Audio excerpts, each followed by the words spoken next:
Hello, I'm Hunter Albright. I am a member of the TCP program team in the College of Engineering, and then the Deming Center for Entrepreneurship in the Leeds Business School.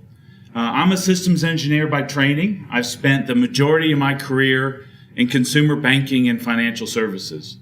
But as of late, I'm spending more time with my colleagues across the university thinking about how we can leverage blockchain technologies and applications, develop more trustworthy networks, and look to optimize systems so that they run more efficiently at lower cost and do things that we haven't been able to imagine before.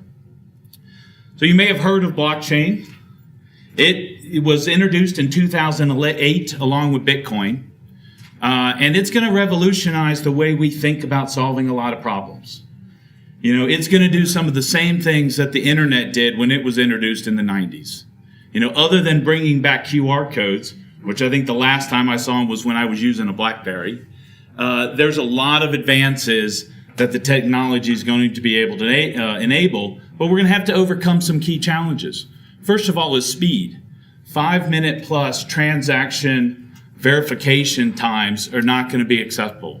We've got to have more than the ability to have 1,000 daily active users for global applications.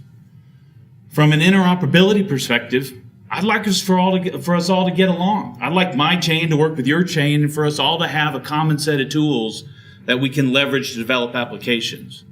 And from a user interface design, the 14 steps that it took me to buy my CryptoKitty is not going to do anything to drive rapid consumer adoption in the applications that we want to leverage. And from a public and policy and governance perspective, where code is law, we've got to be doing a better job of understanding sort of what the implications are and what the minimum rule set will be to be required to be successful. And then from public understanding and skills, we want more people to understand what a DApp is and understand how to design them, build them, market them, and manage them successfully. So at CU, we're committed to solving these challenges, and one of the first steps that we're taking is to create a blockchain alliance. And our vision is to bring together leaders across academia, across government agencies, and across industry to really drive blockchain innovation as it relates to technology, policy, and application. Our focus is industry education, collaborative research, and workforce development.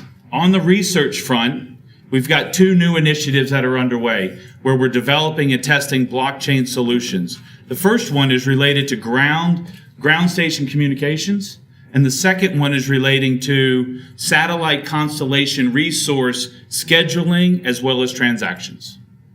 In addition, we have a faculty member that is investigating and furthering the research in terms of the legal implications of blockchain and how we should best think about that and address that. On the workforce development front, we're building momentum as we go. We've launched 3 new classes this semester that are focused in on blockchain. We're developing a new curriculum to ensure that you have the workforce you will need to address the challenges in the future. We're attracting international speakers on the topic. We've run a blockchain-focused hackathon. And we have a student organization, CU Blockchain, that has over 200 students that have already signed up to be involved. And so we're committed to continuing these efforts to develop CU as an innovation leader, as a partner, and as a talent source for blockchain-related applications. So we still have a long way to go. I'd say blockchain right now is about where the internet was in 1995. Right at that point in time, Amazon was only selling books. So we have a long way to go. We have a ton to learn, and we have a tremendous number of experiments and tests to continue to do. So at this point in time, we are looking for people and partners to join us on that journey. We're looking for people to participate, and we're looking for ruckus makers like ourselves to really join and sort of make an impact. And that's both on Earth as well as in space. I am Hunter Albright. I would love for you to join us. Thank you for your time this morning.